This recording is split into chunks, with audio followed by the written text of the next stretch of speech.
Hi, this is Shambhavi. Welcome to my weekly podcast about spirituality, love, death, devotion, and waking up while living in a messy world. The Satsang with Shambhavi podcast is recorded live each week with students of our nonprofit community, Jaya Kula. For more information and to find out about attending a satsang, visit jayakula.org. Thanks for listening. Much love to you, wherever and however you are. Would you please talk about scripture in Trika, both how to orient to it and also the lay of the land? Sure. There's basically three kinds of what we could call scripture. There is what are called the tantras, which are handbooks written for students by their teachers in ancient times that are structured just like the teachings that we have today. They're structured with view teachings first, pretty much exclusively in the form of a dialogue between some version of Shiva and some version of Shakti. And usually one of them is playing the role of the teacher and one of them is playing the role of the student. Questions are being asked and answered. So again, it's in this dialogic form, like Satsang. Then there are actual instructions for practices. These were written before there was printing in bookstores and Kindles, and they weren't intended to be distributed to anyone but the students of these teachers. Then there are what are called the shrutis. The word shruti means a received text or a text that's heard. And these are texts or teachings that not necessarily came as texts per se, but might have been heard in dreams or visions of some sort or another. But in general, the shruti appear in one of two ways: either a very adept practitioner who can be trusted by other realm beings who are bringing these teachings into the human realm. They can be trusted to faithfully interpret these shruti and faithfully teach them to others. These are the people who get chosen to receive shruti, people who are highly trustworthy practitioners. For instance, Vasgupta, who received the Shiva Sutras, Lord Shiva came to him and said, "Go to this river and touch this particular rock, and you'll receive something special." And he did that, and the whole Shiva Sutras came into his mind in one blast. And then he spent the rest of his life writing them down faithfully, word by word, making sure he got it right. And he spent the whole rest of his life studying them and teaching them to other people. Other shruti arrive in different ways. They arrive more piecemeal. In the Tibetan tradition, these are called terma, or treasure texts. And my Dzogchen teacher was what's called a KIRTAN, someone who receives treasure texts, and he got them in chunks. So there would be a very long, complex teaching, and he would have dreams over many, many years transmitting to him this teaching. Every time a new dream would happen, the teaching beings that were sending it to him would repeat what had come before to make sure he got it right, and then give another little bit that was new. And this just would continue over years. And when he wrote these down, he wrote them down exactly the way he was given them. So with all the repetition included. Really beautiful, faithful, reliable person. So there are those two kinds of texts, shruti or termas, and the tantras, which are teaching texts. And then there are the commentaries. So a lot of what we encounter are commentaries. Long commentaries on the shruti or on the tantras. And this is largely what Abhinavagupta wrote and what Somananda and Utpaladeva wrote. They wrote commentaries which stand alone as great teachings in and of their own right. There are also various collections of hymns and other kinds of devotional spiritual writings. We got lots of those from Utpaladeva, and Abhinavagupta wrote a whole bunch of hymns. According to academics, the earliest texts that we have are from about the 5th century. A lot of those texts are partial. We don't have the entire text. We don't have a complete text. And then those texts themselves make reference to earlier texts that have been entirely lost. So when we talk about the scriptural history of the tradition, we're talking about a partial history. And we're talking about a history that begins, there's a phrase in Latin, in media res, means in the middle of things. It starts in the middle, not at the beginning. But the written textual history starts in the middle, but then the oral history starts way before anything was written down. All these kinds of traditions started out as oral traditions, oral transmission, and then are still, even though we do have texts to support us, right? But the oral transmission in both Trika and Dzogchen is considered to be primary. In Buddhist traditions in general from Tibet, there is another tradition called Lung, which is where they transmit the texts to the students by reading them very, very quickly. I'm not really sure what the view behind that is, but but they do oral transmission of texts too in the Tibetan traditions. So that's pretty much the lay of the land. And if anybody has more questions about that, feel free to ask. How does the Gita and the Yoga Sutras fit in with this tradition? There is a Kashmiri version of the Bhagavad Gita. The Bhagavad Gita isn't just one text. Like all of these texts, there are different versions of the Gita. And then you have the whole issue of how the translation culture of India is so different from what I would call Christian translation culture. Christian translation culture says we're trying to find the one true meaning of this, even though it's totally biased, but that's, it's supposed to be finding the one true meaning. But translation culture in Judaic traditions and in the Indian traditions is more like, oh, let's have fun making this mean whatever it is we want it to mean. So not only are there different texts that are the Bhagavad Gita with variations, there are also interpretive Gitas and translated Gitas that are different from each other. Now, within that context, there is a Kashmiri version of the Gita that is quite old. I don't know exactly when it comes from, but it's not a modern text. And it has some extra verses in it. And there is a commentary by Abhinavagupta. He did it when he was very, very young. And we have a couple of translations of that into English. The Patanjali's Yoga Sutras is a completely different story. So that is a dualistic text. Absolutely no question about that. So it's a really different view than is taught in Trika. And it's also unclear who wrote it.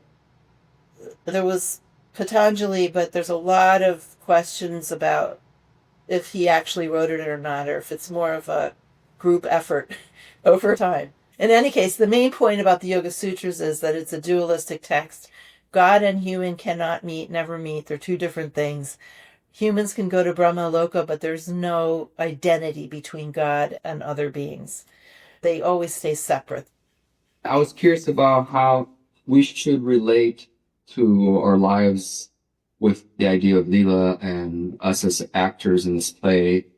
There's a lot of things that are happening in the world or that have happened, and I've been trying to think of it as us being a little bit more detached from what happens to our character. I completely understand where your question is coming from. In various forms, that question gets asked probably more than any other, especially now because we're in times where there's so much suffering and things are so hard to deal with and digest, and our cultures and our economies are falling apart, and the world's got its knickers in a twist, as they like to say. So the real answer to that is that you have to do practice so that you have a real perception of what's happening here. And then you can directly experience, without trying to experience, the playfulness of everything here. There really is only one way to relate to things as Leela, and that is to actually experience them as Leela. It might be useful to understand the view in a more intellectual way, But we have to be careful in our culture, especially these days, to not mistake intellectual understanding for what it is that we're aiming for. So what we're aiming for through our practice is that we would open the gates of our perceptions so that we could actually directly perceive with confidence the nature of reality and the self. And then we would see the playful quality of everything. But I'll give you maybe a story that could help you to understand this a little bit. One of the differences between Trika and some of the versions of Vedanta is that in some versions of Vedanta, they say that everything here is unreal. And there's like a big division between the real and the unreal. And what Trika says is that everything is real and the unreal can't exist. There's no such thing as unreality. There's only reality. But what we think is happening here is not quite what is happening because we have limited perceptions. And our perceptions are limited not because we're being punished. It's because we're being played with and experimented with and experienced through. So each of our characters, as you properly said, is being played by that one living awareness that is everything, just the way an actor would play a part in a drama. So when an actor plays a part in a drama, it's not unreal. It's not fake. It's a real drama with a real actor playing a real part. And what is the actor's experience? Well, they're having fun. They're enjoying playing a part. If an actor has to play a part of even a very severely disabled person, maybe they'd enjoy it more because it would be challenging, right?